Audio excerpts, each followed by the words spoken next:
Hey everyone, and welcome to Thank You Five. This is a weekly show hosted by Straw Dog Theater Company, where we bring theater artists from around the globe into a conversation about live theater in a digital world with a spirit of gratitude and of innovation. My name is Michael Reyes, and I will be your host for this episode. I am a Straw Dog Ensemble member, class of 2018. I also have the privilege of serving on the board of directors for Straw Dog as the president. Side note, we're always looking for passionate and talented folks to join our board. If you're interested, I'd love to talk to you. So go check out our website for more information. I have been a member of the great Chicago theater community for longer than I can even imagine. So many years as a singer and an actor, um, like just for a very long time. If you are watching this tonight on YouTube, you can head over to strawdog.org thank you five to join the chat, ask questions, and more importantly, vote on questions so that we know which ones you want us to ask our panelists. And speaking of our panelists, let's meet our group of dignitaries tonight, starting with Noah. Hi everyone. My name is Noah Elman. I am a director and designer based out of Chicago. I got here, let's see, coming up on 3 years ago. It's been such a wonderful experience being here in Chicago. I've been in the theater community a long time. I have been directing for a long time, as well as doing a lot of video design work. Uh, and got the opportunity to start working with Straw Dog this past fall, directing Herschel and the Hanukkah Goblins, which was such an amazing experience, and I got to meet so many amazing people through that experience. And then just followed that up again recently with another Straw Dog experiment. We just that we'll probably talk about a little bit because we have another person on the call related to it. Called the Ides of March, which was a fun experimental video, 30-minute Shakespeare in a bar. I mean, how many like buzzwords can we fit into one sentence? Um, Show that we did just a couple weeks ago. So excited to be on here again and talk a little bit more about theater and maybe about that and whatever else comes up. Awesome. Well, since we're in this, we're going to keep it in the same Ides family. Let's move it over to Jess. Hey, Jess. Hi, I'm Jess Martinez. I started my performance journey in stand-up comedy. So I've been doing stand-up for about 6 years. Since then, I've been kind of thrown into some acting things, just dipping my toes really. So I'm relatively new to the formal theater community. But I started with doing some small roles in some independent student films, students from Second City. And most recently, I did my first ever Shakespeare piece with Noah and Michael and Kyle, and who's producing this. And it was really, really fun, really interesting. As Noah said, it was very experimental. So lots of fun little problems to solve and cool little solutions. Fantastic. Good evening, Jamie. Good evening. Hi, everybody. Thank you so much for having me. I'm so excited to be in conversation with all of you tonight about theater. Um, I use she, her pronouns, and I am currently in the city of Pittsburgh, but I spent the last 15 years in Chicago. I started my journey in the theater as an actor, went to undergraduate school for acting, and really fell in love with the physical theater scene in Chicago and all of the devised work that is happening in Chicago. So I lived in that world for a long time. I was a red-nosed clown. I fell in love with everything having to do with movement. And then about 8 years ago, I really deliberately shifted my practice to playwriting. And so I've been focusing on that. So I'm in Pittsburgh because I'm pursuing my MFA in dramatic writing at Carnegie Mellon University. And fingers crossed, if everything goes well, I will be graduating in May. So that's something I'm looking for. Thank you. I'm looking forward to. Yeah, so working to translate all of the things that I love so much about movement and about storytelling with the body into telling stories on the page. So really excited to be here. Oh, thank you so much. And last but definitely not least, our savior for this evening, because we had a panelist drop out and they came in last minute to help us out, Mary. Oh my God, your savior. Wow. Uh, oh man. What would we thank you for then? What? It would only be thank you for then. Uh, being here. Okay. So, first of all, Jamie, congratulations on pursuing your master's at Carnegie Mellon. I wish I didn't have to follow that. That's amazing. Congratulations. Thank you. So I also have a BFA in musical theater. I went to a small school that we don't have to talk about on Long Island, New York. I'm East Coast based. I'm from New Jersey. After college, I worked for about 4 years as an actor in a touring children's theater company based out of Philly. That sadly doesn't exist anymore.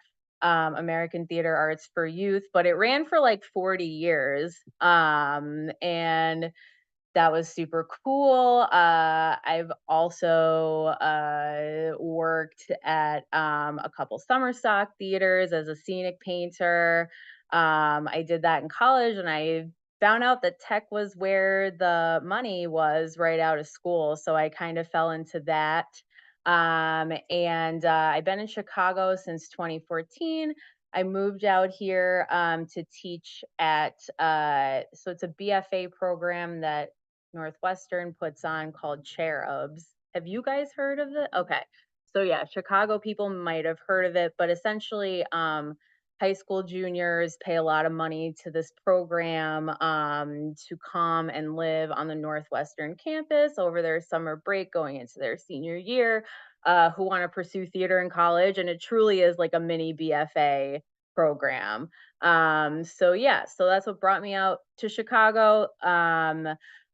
And since I've been here, I kind of fell off of the theater scene. I did the Second City Conservatory and tried to do improv for a second. I didn't really like it. So I transitioned to doing stand up, and I actually produced a show with Jess for about a year at the Lincoln Lodge, which is a local comedy venue. So yeah. Wow, that's amazing. All of you are amazing. Thank you for joining us tonight. I'm really excited to talk about the central theme of our conversations in this series of what is theater? What is theater in the digital age? What is theater today? What does theater mean to you? What does it not mean? What? So who would like to start us off? Oh gosh. Go ahead, do it, Oh Noah. no, feel free. I only have the loosest idea of where I'm going with this, so please feel free to jump in after at any point in this. I was gonna say, so I've been lucky enough to be on this program once before in the fall, and I started with this that what theater was to me was a sense of liveness, and that kind of anything else was fair game after that. So that is sort of like what it means to me, but I guess I want to sort of talk about what it's been meaning to me lately. I mean, another thing I'm kind of interested to talk about, since we have two stand-ups and improv people in the room, and I also work at Second City, so I have some of that in my blood, and I've been learning that over the past couple of years. So I'm kind of curious to talk about how that is theater, and is it, and how it relates. And but the thing that stuck with me, or what I've been thinking about most in the last couple of weeks, has been not necessarily what is theater, but what is theater to me, or what makes me most happy in theater. And I think theater can do a lot of things. It can entertain. I mean, Second City is a great example of that. I think it can teach. It can help you learn. It can help you be seen on stage. I just heard a play last night that was lovely. That was very much for me an expression of being seen on stage for a lot of people in the audience. Um, but I think for me, what I've been most curious about is the word of processing. Lately is about theater that helps people process together. And I don't necessarily, going back to the idea of liveness, I don't necessarily think that means it has to be in a room together at the exact same time, but how can we facilitate conversation, which feels different and has increasingly felt different over the past several weeks, but also several months, than the idea of teaching with theater, which is like inspiring the question and then forcing everyone in the room to reckon with it, not by themselves. And so I guess that's to me what theater is right now for me in my life and my practice is uh, a way for us to inspire processing as a community, as a group, every single time we put something on, whether that's processing the idea of art, which it so often is, I think, for us, or just processing the like laundry list of hard things that are in this world that feel like it gets longer every single day. So that's my answer today.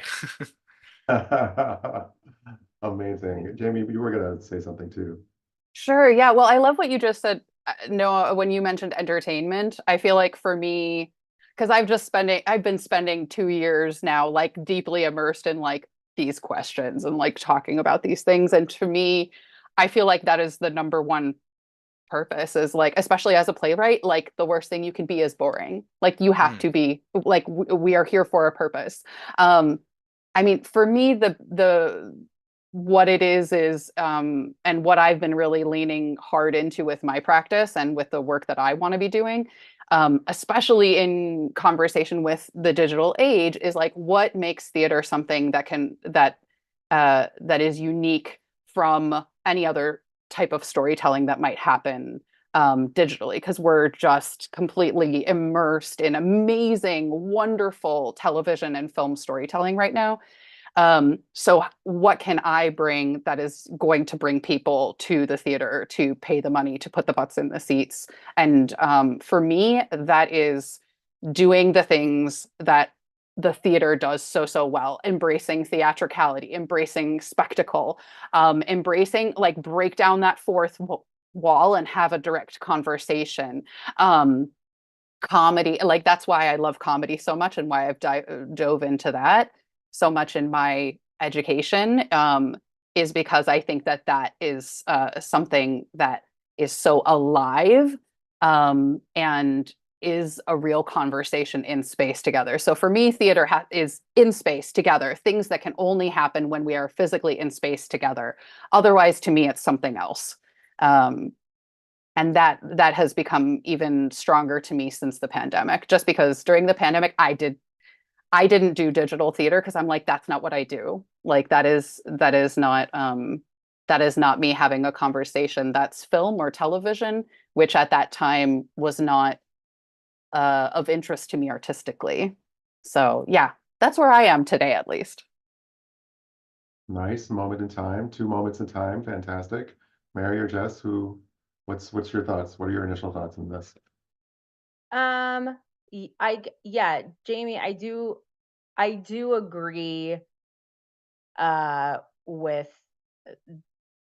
the fact that theater, I think, has to be like an experience together in a room. Like I think that's just when it hits.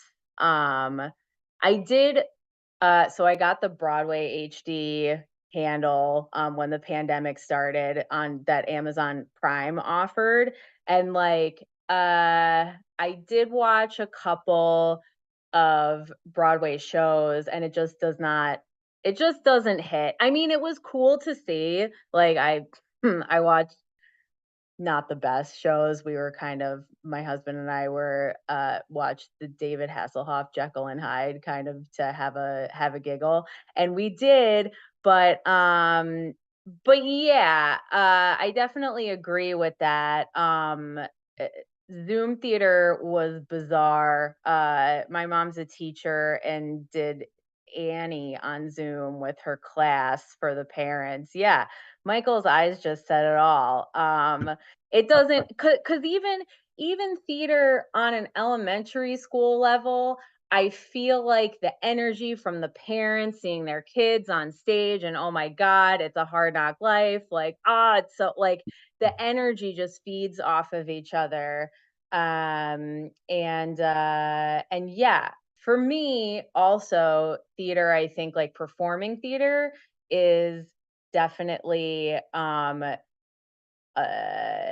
new chance to learn with each show, because even if you're like I said, I was touring, I did the same show for like 5 months, and it was Wizard of Oz for kids or whatever it was for kids. I did a few different ones, and like people sometimes look down on children's theater. I think some actors can be snobby about that, but still, you know, as the Wicked Witch of the West and horrible streaky green makeup for children, like, you know, kids in rural Texas are going to react differently to to your show than like kids in the Bronx. So like even like playing off of like different different audiences, different energies. So yeah. Yeah. All I'm going to say in reaction to that is I've made the most money I've ever made as an actor in children's theater. Like, Yeah. through college. Yeah, and like As saw a the designer as well. Yeah. Mhm. Yep. Great. Yeah. Well, some people are snobby about it, but thank you for saying that. Anyway. And also at some point someone is going to write, and maybe Straw Dog should develop this, I don't know.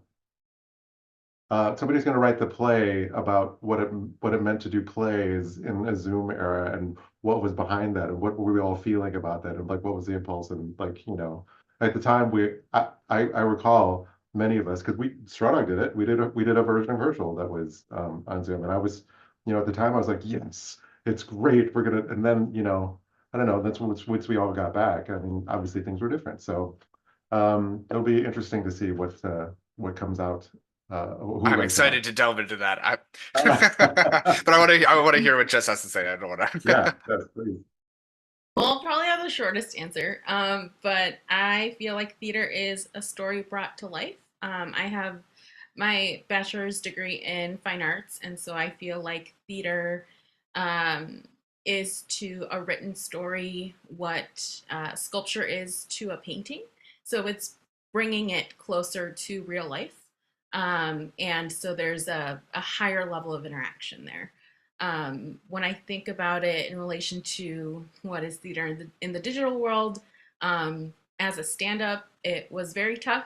Lots of conversations were happening during the pandemic when we were doing Zoom shows, because comics have a lot of opinions, very strong opinions. I thought the plus side to doing stand-up in a digital world was definitely access. So people who normally couldn't go to a show, or normally couldn't go to my show in Chicago because they lived in Texas, were able to watch a local Chicago comic do some stand-up, and get to know them and follow them and support them. Also network-wise, we developed, back when I helped produce Locas Comedy, we developed a lot of really good relationships with comics in other places. And from that, we're able to grow once we're back in the physical space. So from the digital connections, we have been able to not only invite folks here from other countries and states, we're also able to kind of exchange that talent and go to other places as well. So that's kind of where I see performance and theater really flourishing in the digital space. But I definitely acknowledge that it is really, really hard, and it's definitely not the same as live in-person theater performance. We've had some conversations, or sometimes our conversations, at least ones I participated in, you know, the question of audience comes up, you know, and in a Greek amphitheater, you know, you need a play, you need someone to play it, and you need someone to play to, and is that theater? And you know, the very first one of these that I hosted, I was like, yes, it must be live, it must be this. And one of our panelists was like, actually, no, I haven't been doing that for a year. I'm like, wait, what? So, and it was, and they were quite successful at it as well. So, but there is this sort of question, you know, always, not quite a question, but there is this, you know, sort of idea all the time about like, you know, how does the audience fit in? You can't really do theater without an audience somewhere. And how does that, I don't know. Am I right about that? Am I wrong about that? Or what do you think about that? Involving the Yeah. audience. Yeah. Yeah. Like, is that what makes it theater? Is that what like, you know, does that separate us from, you know, definitely separates us from film? I mean, even when we're doing Zoom stuff, is that actually film? I think so. For me, like I think that Broadway HD and things like that are very, very important. But I almost, I mean, but it's recorded theater, which is different, I think, than sometimes when we talk about digital theater because of that sense of live, right?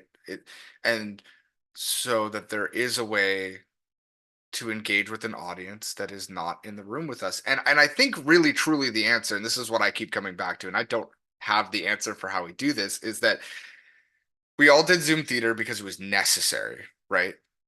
But in a lot of cases, if we're honest with ourselves, I think it how do I say? I mean, it's like it was the I don't want to say the worst version, but it was the first version of what digital theater could look like, right? And for a lot of people, fair enough, we want to get back to it. That was like the step off point, like not that I want to get back to an audience in the room. And you know what, I love having an audience in the room, and there's nothing like it, and it's amazing. But I do think that it is worth still an avenue, like worth exploring, right? Because we only just dipped our toes into it, I think, a little bit. And I think there's so many amazing opportunities and connections that we can make, and design setups that we haven't truly explored yet, that I'm really curious where that goes to. And I think it does kind of also, for me personally, come back to that idea of spectacle that Jamie was saying, of that theater. I don't know if I would say theater is spectacle, but theater needs spectacle now more than it ever did before. And I feel that very strongly. And I think that spectacle, another word for that, and I don't think it's a dirty word at all, but it's gimmick. And I think that sometimes digital theater can feel like you're using a gimmick, and I don't think that that's a bad thing, because if you sink someone into a story with a gimmick, and then on the other side of it, you've changed them somehow, then the 90 minutes where I was a gimmick is worth it for the 5 minutes of real joy, laughter, thought provoking, anything like that. Like I'm fine by me, right? And so if digital theater is the gimmick that, it's a gimmick that I'm very interested in personally, great. Like if that's how I get people watching, then that's how I'm going to get people watching. So, Jamie, Noah's, or anybody, like, what do we mean by spectacle? Are we talking about, like, Miss Saigon's helicopter and the chandelier, and is that Yeah. Yes, yes, we are. Like, yeah, it's cool theater stuff, right? It's things that you can only experience in person. Like for me, at least, it's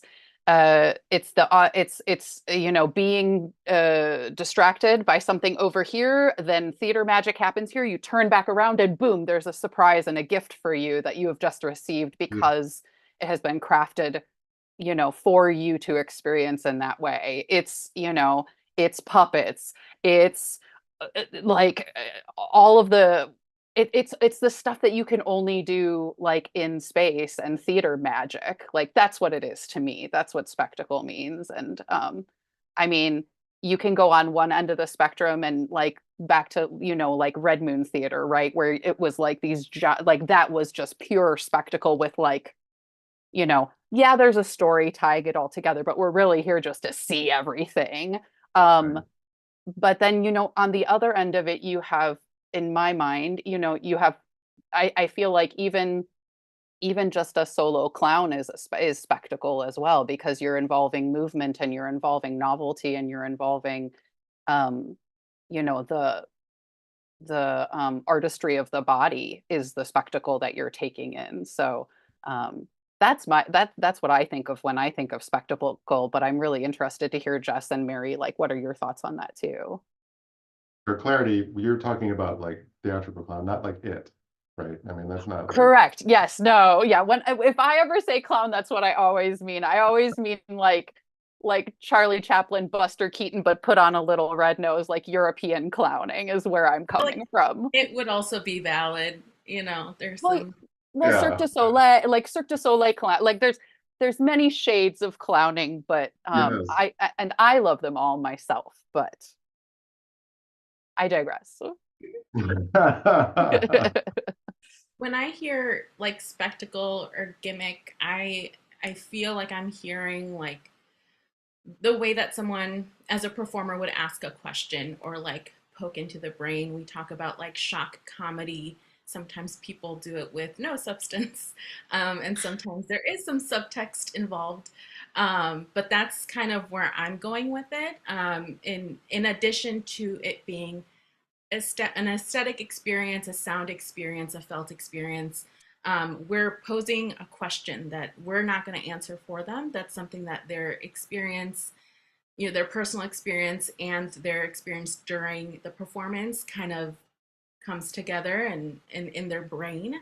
But that's kind of what I'm feeling when I hear like spectacle or gimmick. It's part of storytelling. It's kind of dressing it up.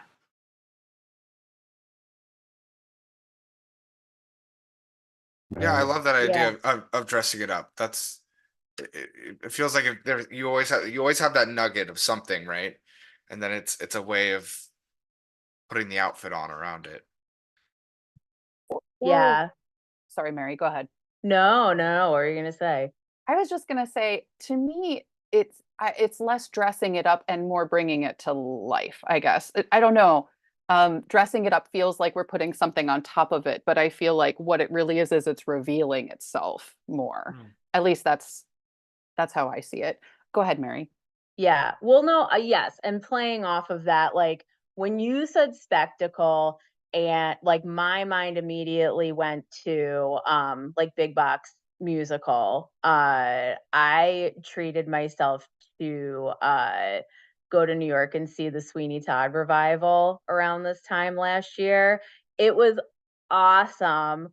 But again, when you said spectacle, in my mind, it goes to like, so like the tech was fantastic, like the barber chair and like how they did that. The lighting was incredible. Even the audio, you could tell like a lot of work went into the sound design with like the crazy like audio level changes in Sweeney Todd, like someone's whispering and then there's a whistle.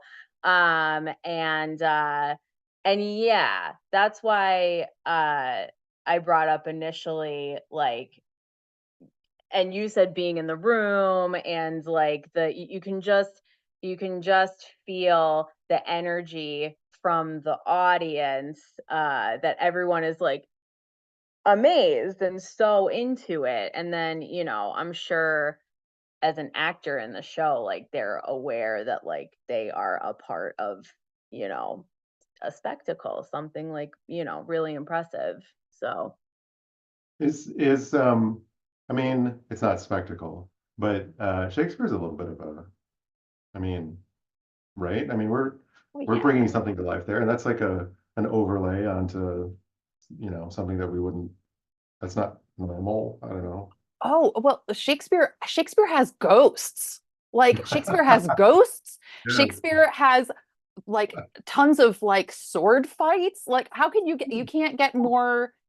Shakespeare has clowns, right? Yes, So it's like, yes, I yes. mean, what can be more theatrical than all and amazing death scenes? Like what can be more theatrical than that, right? Yeah, and magic and, yeah, okay. Yeah, But I yeah. was really talking about language, but I guess Shakespeare does all that other stuff Well, too. and I think also, I mean, just this is very much an and because I do think Shakespeare inherently has so much spectacle. I mean, like absolutely. But also like in addition to that, somehow Shakespeare has become a blank slate on which we like out spectacle each other now in a lot of ways where we're like, what crazy thing can we do this time? Yeah. And that's kind of fun in its own right, where it's like we know the text is good, we know the story is good, we know that there's a like it's been done and we know that that's inherent, right? We don't need to like fight for that necessarily. I mean, we do have to fight for clarity and understanding, but we don't have to fight. It's not still in development, right? It's not an in development play, but that Yeah. allows us to put something on top of it or reveal something new about it every single time and we're like, it's set on. I remember someone doing Cymbeline in space, and like, I don't know, it wasn't like amazing, but like, I'm glad it happened. I'm really glad it happened, and that was cool. And it's always truth, right? I mean, with the kind of stuff that we're talking about, even I would say most of you, like very definitely. So you guys got to tell me, but like, comedy, stand up, I mean, it's always truth. There's always the truth in it. I mean, you can't. I saw a production of Hedda Gabler once that was dripping in actual antiques, like the rugs and the furniture, and the costumes were made out of it was actually upholstery, but like it was Victorian, actual Victorian patterns, or you know, whatever the period was. And it was beautiful for 5 seconds, and then they started opening their mouths, and we were just like, "What's happening?" When the gun went off, we were like, "Thank God." Yeah. So, what else? What else about I mean, I think you're right that like I'm enjoying this. I really do enjoy this discussion of spectacle, but it does have to have an inherent baseline something, you know, a point to it. And to be clear, I do think that that point can include like just like relief and joy. It doesn't necessarily mean like you have to like sit in the depths of your despair to like have enjoyed theater, but there is still an inherent point. There's a goal and a purpose that we're trying to achieve, right? I mean, I think that's true. Well, as a playwright, I would say that everything needs to be coming, and Jess, you keep on talking, you know, you've mentioned several times about story, and like that's why we're here, right? That's the basis of everything. And so I want to be very clear that like in advocating for theatricality and spectacle, it has to be couched in story, and it has to be something that is grounded in that and is enlivening the story, is not put on top of the story. That it is something that is earned? yeah, is earned, yeah, and is something that is necessary. Because I think, like to your point, Noah, about Shakespeare and like revamping it and trying to like out modernize each other. I think that for me, like the most the least fulfilling Shakespeare I've seen has been when there has been this veneer over top, where it's like, we're going to do something new and edgy and blah, blah, blah.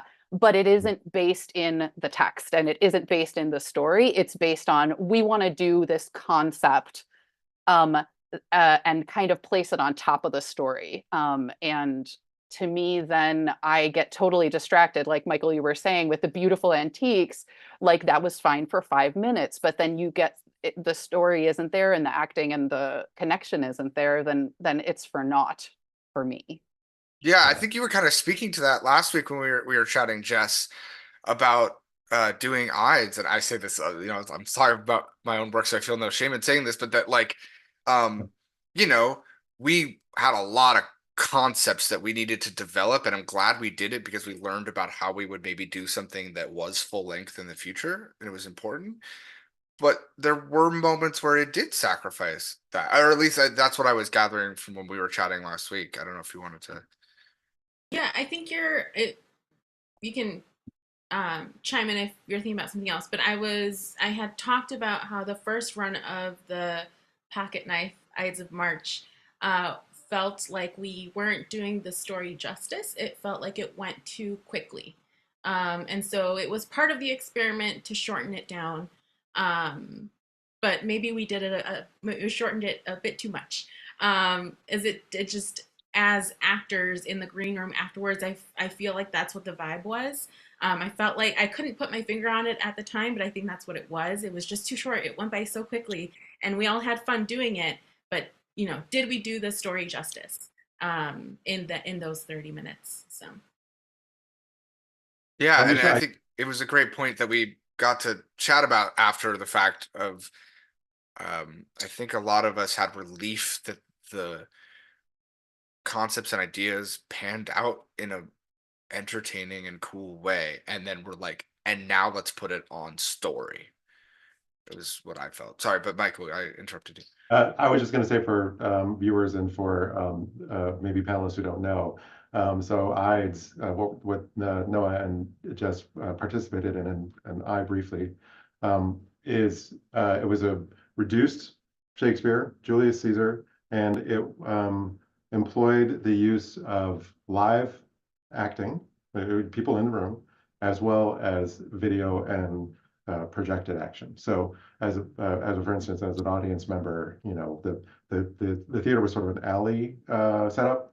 And, you know, normally in a setup like that, you, as an audience member, you're kind of craning your neck trying to see around And for me as a viewer, I was able to hear the very confidential conversation that Brutus and Cassius were having over here, but see it right in front of my face. So I got like I got both party pieces of it, and so it was an experiment. I think it was a very successful experiment. But I do sort of also agree with you, Jess, that I was like, oh, that happened fast. Oh, they're dead now? Oh, okay. Yeah, it Um, was joyous. It felt like It was. it felt like It the was. first draft of like a book that I'm really excited to like turn to the next chapter of Yeah, immediately. Yeah. totally. Yeah. Totally. So I watched the Ides of March on YouTube because I'm Jess Martinez's biggest fan. Uh and um so okay. So when Jess told me that she was gonna be in a 40-minute version of Julius Caesar at Burke's, I used to live in Edgewater for 4 years, so I was like, where are they doing it at Burke's? Anyway, I was like, yeah, I'll watch it. And I have to say I wasn't expecting what it was because like to someone's point a couple of conversations ago, like the characters were well developed. Everyone had drive to like move the story. People, yeah, people had strong intentions, and I feel and it was well acted. And I feel like if the baseline wasn't there for all of those things, um, it would have been different in a negative way maybe, but yeah, but all of those things exist, and it was really, I was impressed, I have to say. So not, I'm sorry if I that sounded condescending, Oh, yeah. but I sort of explained where I was, yeah, coming from. So but yeah, I mean, it was, yeah, it was great because the characters were there and the story was there.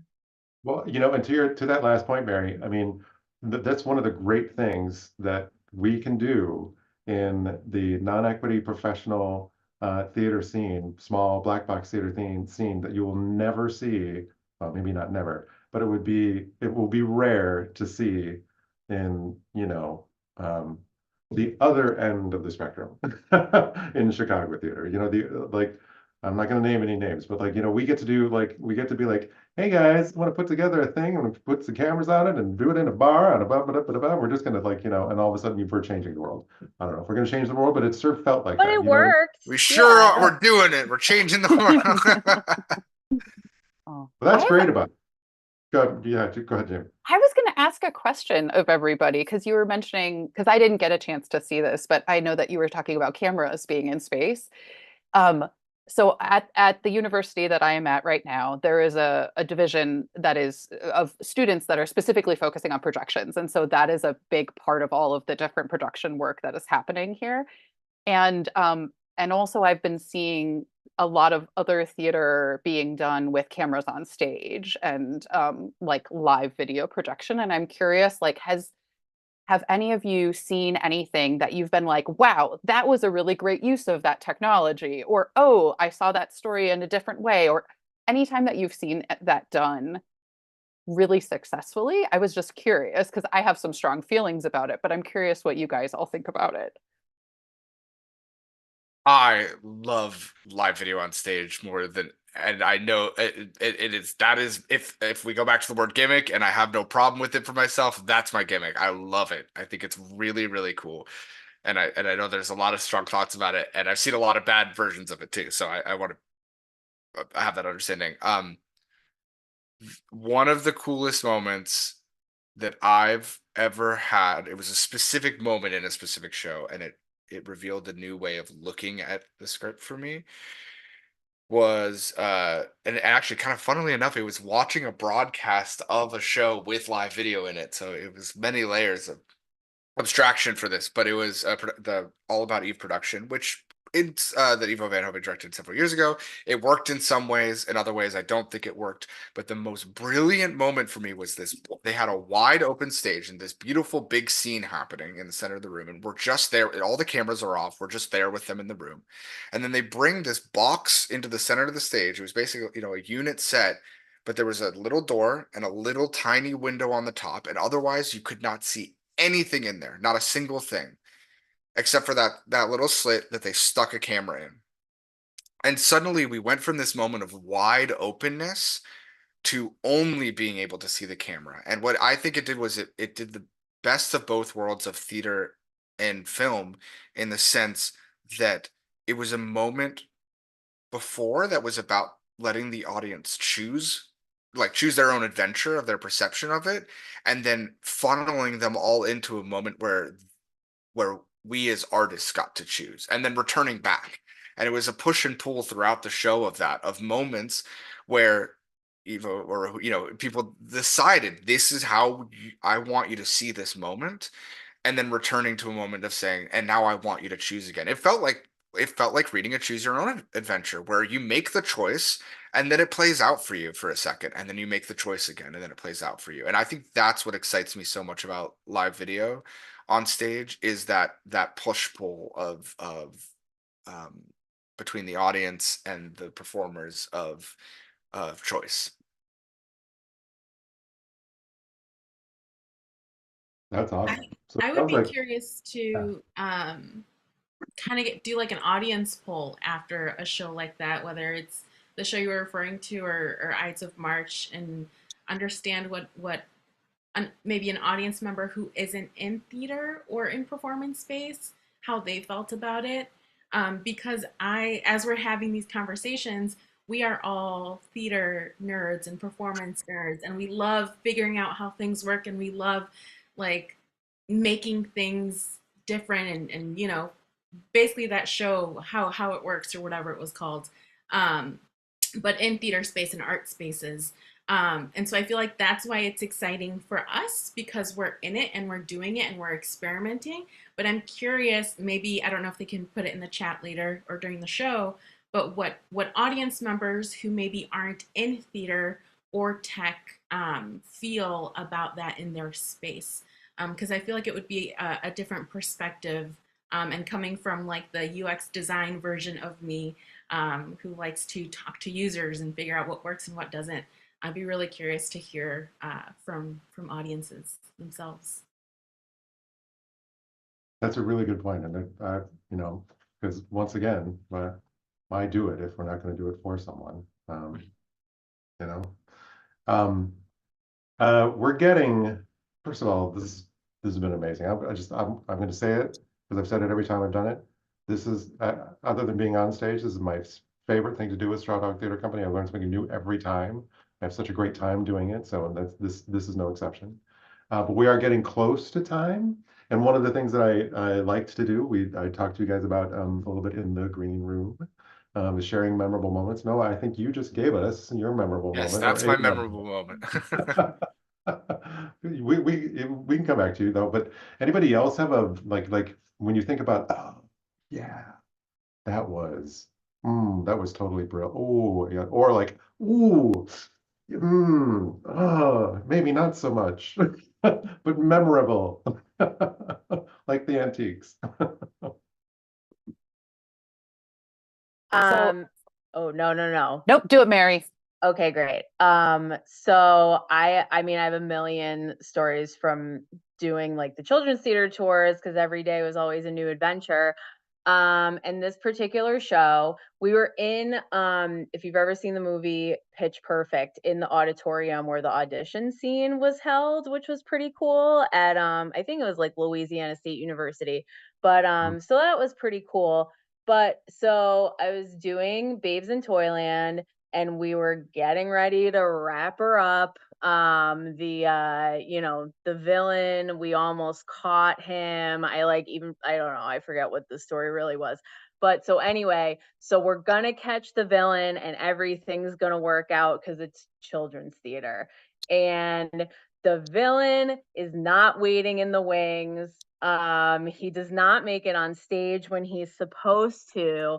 And one of the other characters looks at me and is like, "Oh man, we can't find Barnaby anywhere. Widow Piper, what do we do?" And I was like, "Fuck you." I don't know if it's a family show. I was just like, "Are you kidding me?"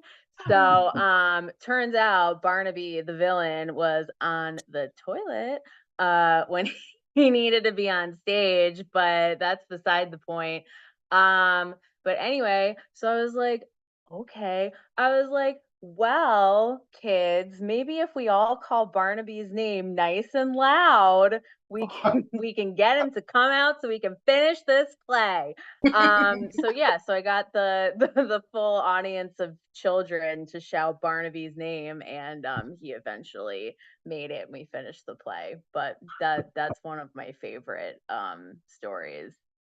But as far as the kids were concerned, they did it, right? Like Tinkerbell, Yeah, they like, yeah. Oh yeah, they didn't know. So like it all worked out because like in children's theater when something like that happens, if you can incorporate the audience, the kids, like that's the move. So yeah. amazing, As opposed amazing. to putting it on your co-star to solve the problem. Yeah, right.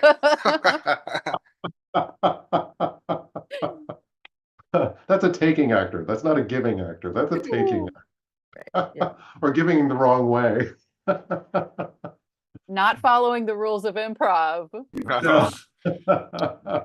Make statements. Make your partner look good. Yes, yes. Um, who's next? Jess? Oh, okay. Did you say Jess? Yeah. So back to Ides of March, right? We've got a live audience in Berks, and we've got the cameras going at specific moments for the streaming audience. And we also have TVs at Berks that are projecting what's being filmed.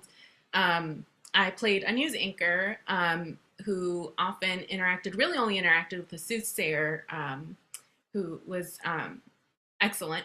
And there was one point where I was supposed to be kind of flustered and frustrated because he just came out of nowhere.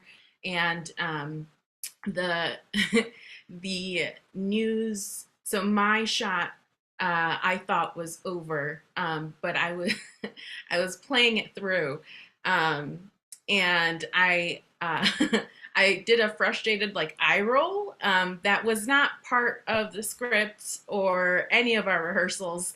I was just kind of playing it through as if my character was, having a long day with a soothsayer, popping in all the time. And so I did, and I didn't realize that the camera was still on me. I think it had cut, but then went back accidentally. And so the audience in the room saw, and so they reacted with a big laugh. And it wasn't until I heard the laugh that I was like, they saw that.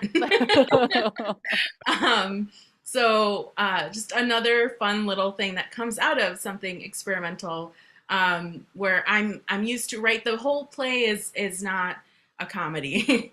So kind of emphasize the fact that wasn't supposed to happen in that moment. But it was fun. It was, I got good feedback. It kind of played into the character and where she was at. But it was definitely unexpected and unintentional. And live. Live. Red line. My memorable moment that is coming, I mean, obviously so many. The one that is like popping in my brain today is back from my undergrad experience. I really struggled as an actor in undergrad with language. Like I could not stand and deliver a Shakespeare soliloquy to save my life. Like my acting teachers were just like, do less, just do less. And I struggled and struggled and struggled. And then one day I got a neutral mask. And I just remember my instructor just impressed upon us like the reverence for masks and like how you hold them and where you don't touch them and that you turn away from the audience and you put them on, you transform, and then you reveal yourself. And I just remember putting that thing on my face and turning around and feeling like I was home. Mm, Just feeling like, mm, oh, this is where I belong. Like I belong in my body. And this is how I'm meant to be in community with other people as a performer. Um, and I just like, I fell deeply in love, like instantly with that moment. And it took me through the rest of my training and to this day, even. But it was like just a very intimate moment with myself, but it completely transformed the way that I connected with storytelling. So yeah, that's what's resonating with me today. that's awesome, man. That's like it makes me think it's like, I suppose we have multiple of these. It's like it's kind of like your origin story a little bit.